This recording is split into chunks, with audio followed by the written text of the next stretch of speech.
Alhamdulillahi Rabbil Alamin. Nahmaduhu wa nasta'inuhu wa nastaghfiruh. Wa na'udzu bihi min shururi anfusina wa min sayyiati a'malina. May yahdihillahu fala mudilla lahu wa may yudlil fala hadiya lahu. Asyhadu an la ilaha illallah wahdahu la syarika lah wa asyhadu anna Muhammadan abduhu wa rasuluh la nabiyya ba'dah. Allahumma salli ala sayyidina Muhammad wa ala alihi wa sahbihi wa mawalah.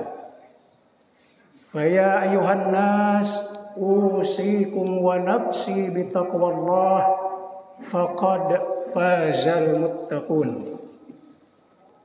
Qala Allah Ta'ala fi kitabihil karim, a'udzu billahi minasy syaithanir rajim. Bismillahirrahmanirrahim. Ya ayyuhalladzina amanu taqullaha wal tanzur nafsum ma qaddamat lighad wattaqullaha. Innallaha khabirum bima ta'malun. Al-Hasyr ayat 18. Hadirin sidang Jumat yang berbahagia, puji syukur kita panjatkan kepada Allah Subhanahu wa taala karena atas berkah kudrah dan irahnya lah pada hari ini atau siang hari ini kita bisa bersama-sama melangkahkan kaki kita untuk melaksanakan ibadah sholat Jumat berjamaah.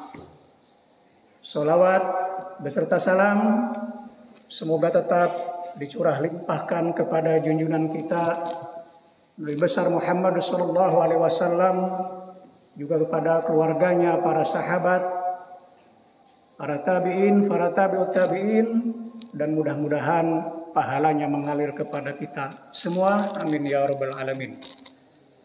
Hadirin sidang Jumat yang berbahagia, khatib mengajak khusus ke diri pribadi, marilah kita senantiasa melaksanakan dan meningkatkan ketakwaan kita kepada Allah Subhanahu wa taala dengan cara menjalankan semua perintahnya dan pada saat yang sama menjauhi larangannya dalam situasi dan kondisi apapun. Hadirin sidang Jumat, izinkanlah khatib pada siang hari ini untuk berbicara tentang keharusan evaluasi diri. Ayat yang khatib baca di pembukaan yaitu surat Al-Hasyr atau di ayat 18. Ya ayyuhalladzina amanu taqullaha wal tanzur nafsum ma qaddamat lighad wattaqullaha. Innallaha khabirum bima ta'malun. Terutama pada ayat wal tanzur nafsum ma qaddamat lighad. Wal tanzur, hendaklah kamu atau hendaklah setiap jiwa melihat, memperhatikan ma qaddamat lighad, apa yang telah dilakukan, apa yang telah dipersiapkan lighad, untuk besok. Kalau kita membaca kitab-kitab tafsir, umumnya memaknai kata ghad di ayat tersebut adalah hari akhirat. Artinya bahwa kita sebagai hamba Allah, selama kita hidup di dunia ini diberikan kesempatan untuk mempersiapkan segalanya sehingga ketika kita kembali ke hariban Allah kita telah siap. Bekal kita sudah cukup sehingga kita akan berada di sisi Allah di tempat yang memang kita inginkan. Tentu kita semua berharap bahwa kita semua akan masuk ke dalam surga Allah Subhanahu wa taala. Amin ya rabbal alamin. Namun ternyata kata ghad dalam ayat tersebut juga bisa dimaknai dalam konteks besok, tidak dalam pengertian hari akhirat. Artinya besok dalam pengertian di dunia, besok setelah hari ini, ya, bisa lusa, bisa minggu depan, bisa sebulan ke depan, setahun ke depan. Nah, kalau kita memaknai ghad besok dalam konteks ini, maka sesungguhnya kita bicara tentang perencanaan, tentang planning.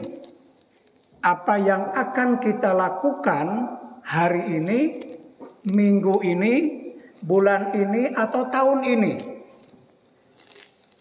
Nah, saudara hadirin jamaah sholat Jum'ah yang berbahagia, hari ini kita sudah memasuki minggu terakhir tahun 2021.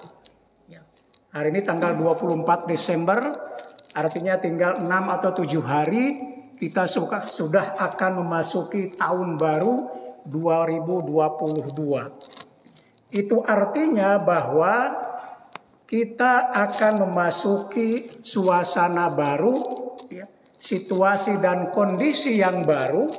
Karena itu kita harus mempersiapkan segalanya.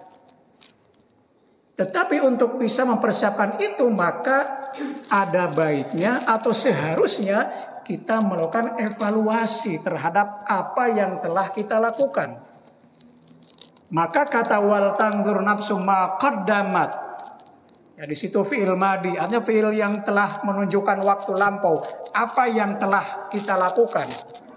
Kalau konteksnya persiapan akhirat, mungkin setiap diri dari kita berusaha untuk muhasabah.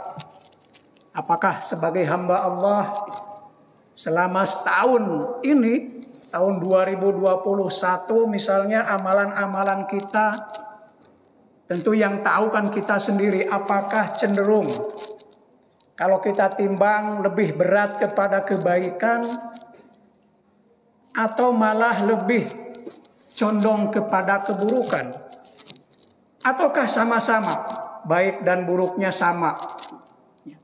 Tentu masing-masing dari kita tahu betul apa yang telah kita lakukan. Maka solusinya adalah, ya kalau kita sudah merasa bahwa amalan baiknya lebih banyak atau lebih berat timbangan kebaikannya, tentu usahakan untuk bertahan, mempertahankan, kalau bisa malah meningkatkan lagi. Sebaliknya kalau kita merasa bahwa keburukannya jauh lebih berat, maka PR kita jelas lebih besar. Kita harus bertaubat, kita harus berusaha agar yang kemarin buruk itu, apapun definisi buruk itu, kita tinggalkan secara perlahan-lahan, lalu kita jadikan sarana untuk menuju kebaikan. Tentang masalah baik buruk di hari ini dan hari esok, ada satu kalimat yang sangat tepat atau sebuah rumusan. Ada yang menyebut itu perkataan ulama dari Al-Imam Ghazali, ada juga yang menyebut dari hadis. Misalnya ungkapan yang berbunyi, man kana yaumu khairon min amsihi fahuwa rabih. Barang siapa yang hari ini lebih baik dari kemarin, itu rabih, dia beruntung. Karena lebih baik segala-galanya. Kalau mahasiswa bisa meningkatkan diri, nilainya lebih bagus, aktivitasnya juga jauh lebih bermanfaat. Kalau pedagang mungkin dari sisi keuntungannya lebih dari yang diharapkan sebelumnya. Tapi rumusan yang kedua, mangkana yaumu mithla amsihi. Redaksi yang lain menyebutkan mangkana yaumu sawaan min amsihi fahuwa khasir. Barang siapa yang hari ini, bulan ini, tahun ini sama dengan yang kemarin, maka disebutnya rugi. Bayangkan sama saja itu dianggapnya rugi, khasir. Kenapa rugi? Artinya kalau pencapaian kita sama dengan kemarin, berarti tidak ada peningkatan. Kalau seorang pedagang hari ini dengan kemarin sama untungnya, dia rugi. Karena tiada peningkatan. Padahal dia sudah mengeluarkan energi, mengeluarkan modal dan lain sebagainya. Jadi rugi, sama saja dengan kemarin itu rugi. Apalagi rumusan yang ketiga. Mangkana yaumuhu syarron min amsihi. Ini juga ada dua redaksi. Fahuwa halikun. Atau fahuwa mal'un. Halikun. Artinya dia celaka, sengsara, rusak, hancur, dan seterusnya. Atau bahkan mal'un, dilaknat. Itu kalau hari ini lebih buruk dari kemarin. Karena itu idealnya ya kita semua berusaha untuk mencapai rumusan yang pertama. Hari ini lebih baik dari kemarin. Tentu ini bisa kita terapkan dalam konteks individu. Setiap diri kita di lingkungan kampus, kita adalah insan akademis.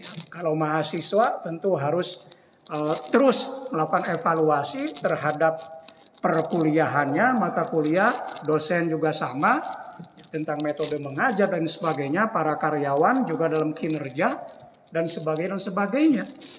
Semangatnya adalah khairan min amsi, lebih baik dari kemarin. Tentu ini kita bisa diterapkan dalam berbagai bidang ya, atau dalam berbagai skup. Tadi saya bilang individu, ini bisa dibawa ke dalam konteks lembaga. Ya kampus kita. Tentu dua-dua punya target, punya keinginan untuk lebih baik dari tahun 21 apapun bidangnya ya.